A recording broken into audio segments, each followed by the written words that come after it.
We have a God who keeps his promises. And what does he promise? Psalm 37:4 says, delight in the Lord with all your heart, and he will give you the desires of your heart. But Vicky didn't know what to do. She loved the Lord, and she knew that she had one mission in her life, and that was to teach her children to love the Lord with all their heart, mind, and soul. But the schools were systematically undermining the faith. What could she do? Her daughter was entering 5th grade and was plagued by bullies and peer pressure. The class assignments undermined the family faith, and the school regularly overstepped its authority. Her son was entering 3rd grade, and he always fell into the wrong crowd. He was becoming the class bully. He would not apply himself to his homework, and life was a battle. Now, the final straw was her 5-year-old who had just entered kindergarten. And she fell into depression and developed an eating disorder. At 5 years old, she stopped eating. Now, this shy, introverted baby, still sucking her thumb and very much attached to her mother's apron strings, would crane her neck to see her mother waving goodbye every day as she rode away on the school bus. And as it rounded the corner and her home slipped out of view, she felt that everything that was safe and familiar was gone. I remember because I was that 5-year-old. And I can still hear my mom griping about it to anybody who would listen. She would say, if my children never learn to read or write, but they learn to love the Lord, I have been a successful mother. But on the other hand, if they are successful in their careers and are wealthy, but leave their faith, I have failed. But she didn't know what to do. That was the desire of her heart. And Vicky's delight in the Lord allowed her to have a powerful perspective on this situation and put the first things first. Because although she couldn't articulate it at the time, she knew that education is about human development. Oh, sure, academics is part of that, but it is not the whole part, and it is certainly not even the first part. Faith is the first part of education, because faith is the first part of human formation.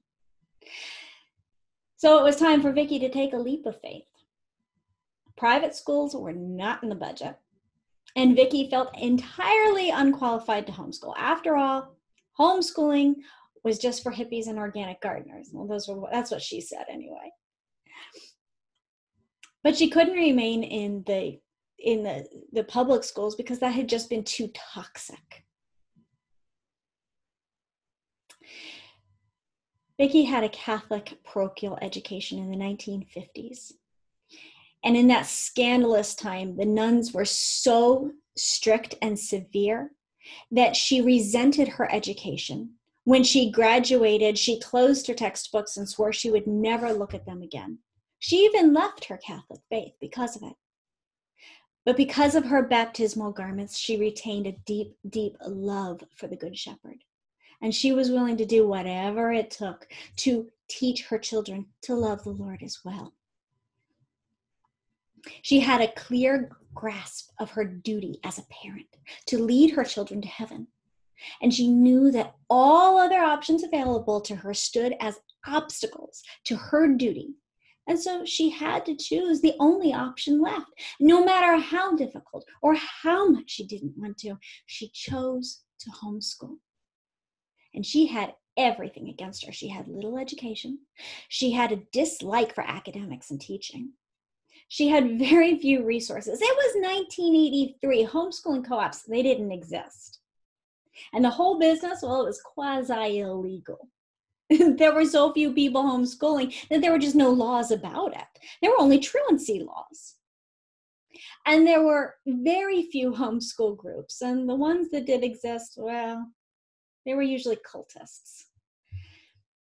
My father's grandfather had been a math professor at Maryland University and had authored several textbooks. Well, he thought that our family was crazy for considering homeschooling. To him, academics was the most important thing. So in the in-laws' eyes, Vicky was just crazy, foolish to consider homeschooling. We were a one-car family, and my dad took that car to work every day, so the library was not even a resource to us. You can forget the internet, that just didn't exist. But despite how very unqualified she felt, she was better qualified than any teacher ever could be. And let me tell you why. No teacher, no coach, no priest, no mentor will ever love and have the child's best interest at heart like a parent. And that's why St. Pope John Paul II said, parents are the first and most important educators of their own children. They also possess a fundamental competence in this arena.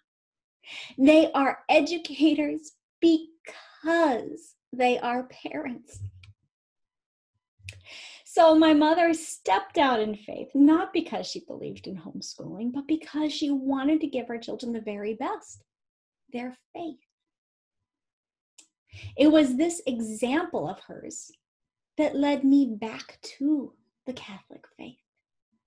I knew that that was the most important thing, to love the Lord your God with all your heart, mind, and soul. And she trusted the Lord with all her being. She stepped out in faith and she applied herself to the task. And she made a lot of mistakes.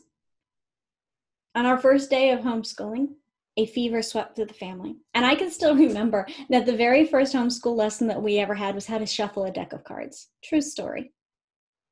That year, her mother passed away, but she persevered through the grief. And on most days, she truly believed that her children would never learn to read or write. And she would pray and say, Lord, I'm giving it my very best, and I have to trust you for the rest. And for the academic portion of it, the Lord kept his promise, because we have a God who keeps promises. So what happened to these poor, undereducated, socially deprived children? Well, we are all productive and happy, and we all love the Lord as our mother taught us. And after we were homeschooled,